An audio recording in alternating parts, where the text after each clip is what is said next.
Huge Movie Fanatics here to give you a sequel review for Sleepaway Camp. Being Sleepaway Camp 2, does it have a subtitle at all?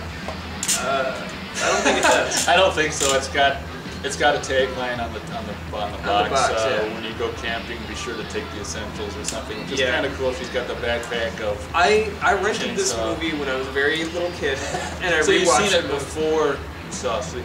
Sort of. But you weren't even really watching.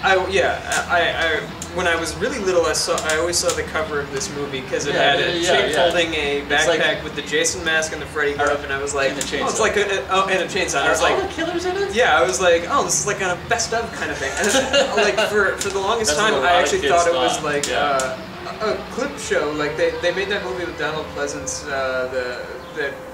like was a best of horror clip show for like it was made in like 1982. That's like that whole thing is on the Blu-ray of Halloween 2. Oh yeah. It's called, I don't know what it's called, but I know what you're talking about. Yeah, and it was good. So I kind of thought it was that, and I'd seen that as well, and I loved it just because I guess I love clip shows. Okay. So I'd always wanted to see the movie, but I never got around to it because nobody ever had the first movie. It was always 2 and 3, like Blockbuster and stuff like that. And so I was searching on demand Comcast one day, a couple of years, like 5 years ago. And I saw that it was there, and I was like, I never saw the first one, but I might as well put it on. So I put it on, I started watching it, and I was like, this isn't pulling me. So I started interneting, and then occasionally, like, when something interesting would happen, I'd watch the screen, and then I'd go back to, like, interneting and whatnot. So to say I wasn't impressed is, like, putting it mildly, but I didn't really watch it all the way through, so I can't give it its fair due. Oh, you haven't seen it all the way through? Well, then after seeing Sleepaway Camp just like 2 years ago, I was like, all right, I'm actually going to watch this seriously now because I've seen the first one. Now it'll all make sense. Yeah, well.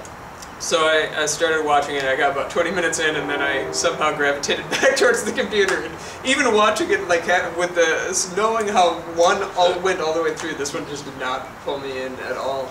And I still haven't seen it all the way through. I've seen bits and pieces of it, and I've seen the ending, but I don't remember any of it. So my review, I guess it's a thumbs down in the sense that we could get sued for that. It's a negative review in the sense. It's a negative review in the sense that it wasn't good, and I can tell that, but I can't give it a star rating because I haven't watched it all the way through. So I'm going to pass it off to you. Okay, well, Robert Hiltzik sold the rights to Sleepaway to 2 more movies to whoever might want to make them. Apparently, that's the story. So whoever it was, this group of whoever they were, went with that and took the rights and said, well, we got a name here, we can make some money off it, and they did.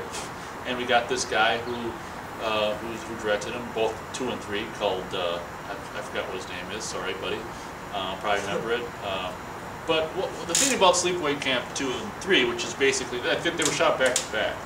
The first, part 2 was actually in the summer, and by the time they got to make 3, it was like in the fall. And the thing about 2 and 3 is they take a completely different tone, which is like, by this time Freddy Krueger, they take the Freddy Krueger approach, which is the kill him and then a clever line, you know. So it's you can't really compare Sleepaway Camp 2 and 3 to 1 because it's not anything like in tone. It's a completely different thing. These movies are you can tell they're made with, you know, obviously, I mean, very little budgets, and these are more like direct-to-video. I think they're pretty much made. They were direct-to-video, exactly. So whereas Sleepaway Camp did play limited, like in the East Coast and stuff like that. Well, it was an actual horror movie too. Yeah, that's true. Like it tried to be scary. From what I saw too, it didn't really seem like it was trying at all. No. 2 and 3 is about slapstick, kind of goofy, like I say, goofy kills and then funny. They care more about the funny joke after the kill, really, than they care more about the kills. I'm all for that. Like my Helmut Zephyr movies are that where the killer says something like he. Check out his Helmut Zephyr. Like they do that. Check out your. There are 2 short films, The Unfortunate Fate of Helmut Zephyr and The Continuing Unfortunate Fate of Helmut Zephyr 2, Helmut Harder. On YouTube. A Piss Poor Production. A Piss Poor Production, all one word. Anyway, I like that, but that only works if everybody in the scene is taking it seriously. If they don't know they're being funny. That's when that works. Well, Whereas, when the people are dead, it's hard for them to take it seriously. well, I mean, like the actors. Oh. Like, if everybody in the scene is taking the scene seriously when they're saying a funny line, that's what kind of makes it funny.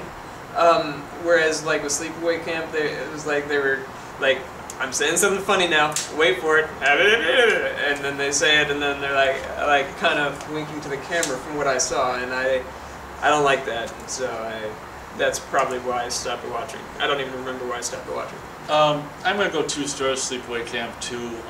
I like the, obviously the summertime aspect, the young naked, the breasts. They got the breasts, they got some of the breast thing in there. I will say one thing, there's these 2 kids who take Polaroids of the naked girls, and they're looking at the Polaroids on the bed. And this one kid, he acts, I'll probably show a clip. His acting is so great. Because the counselor comes in, it's actually Angela. Angela's one of the counselors. I didn't even mention Pamela Springsteen, Bruce Springsteen's sister is a killer in this. Comes in and, what do you got there? And the kids are like, look at this one. This is inappropriate. What are you looking at? No, what do you mean? Let me see. Oh, nothing to see. Let me see what you have in your hand.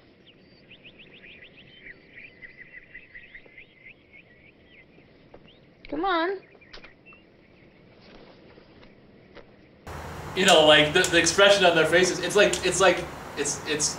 Their acting is so good that you think it's real. I have to say that. I have to give to those 2 kids who are pretty much just in that scene more or less. It's just like, let me see what you got there. And he's like, the one kid on this side is just like, it's just like that though. It's so genuine. And I love when young kids are such good actors. It's just so cool to me. And there's like nothing to see. And because you know what it's like when you're a kid and you're in trouble. It's just like the world's gonna end. So I have to say that Sleepaway Camp 2 is fun in a 2-star way. It knows what it is. It doesn't have any delusions about what it is. It's competent for what it is. It's 2-star summer camp slasher, breast fun, and there you go. Sleepaway Camp 2. Happy camping. Mary, you don't have to go through life as a tag-along. Why don't you just try being yourself? My name is not Mary, it's Mare. I hate that name. I'm giving you one last chance, Mare. We're sleeping out tomorrow night. I'd love to have you there. Just say you're sorry. Never. I would rather die first, Angela. What are you looking for? A gun? No? A drill.